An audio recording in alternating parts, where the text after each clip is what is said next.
الرحیم دا کوم افسوسناکه پیښه چې په کرمه کې شوې ده چې په هغې کې ډېر قیمتي ځانونه چې دي هغه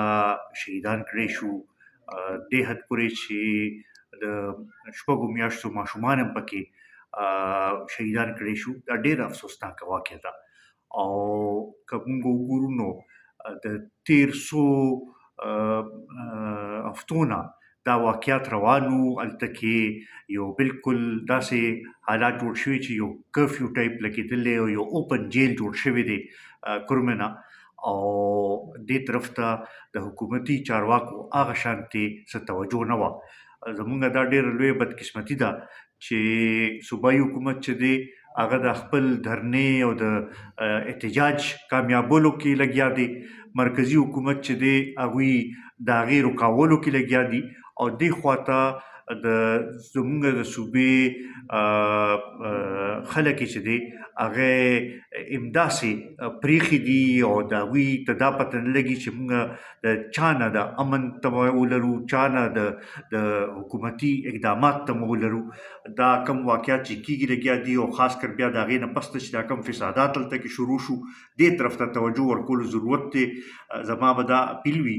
چې که هغه ځای کم علما کرام هم دي، کم د هغه ځای مشران دي چې هغوی په دې کې یو کردار ادا کړي چې د دواړو د که هغه سني دي که هغه اهل تشیع دي چې دواړو سره خبرې وشي او دوی کښېنئ او دا حالات چې دی دا کابو کولو کوشش وشي او هلته کې امن راوستلی شي.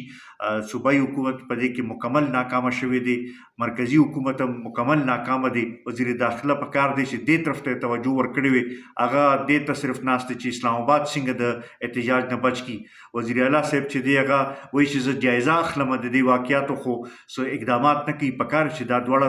یو ځای تللی وي هلته کې او ناست وي او د دې مسلې حل روباسلو کوشش شوې. دغه شانتې جنوبي اضلاع کې چې دا کوم صورتحال جوړ دی نو ډېر خراب حالات دي، او روزانه په بنیاد باندې د پښتنو وینه تویږي لګیا ده او د دې تپوس والا څوک نشته. قومي وطن پارټي د ملي مشر چې دی جناب آفتاب احمد خان شیرپور صاحب هغوی مخکې دې طرف ته بیانونه هم په دې باندې ورکړي دي، او موږ هم په دې کې چې څه قسمه دغه وي خپل کردار ادا کولو ته تیار یو. د هغه ځای خلکو سره موږ د همدردۍ اظهار هم کوو او دا یقینداني ورکوو چې قومي وطن پارټي به تاسو لپاره اواز به اوچتوي.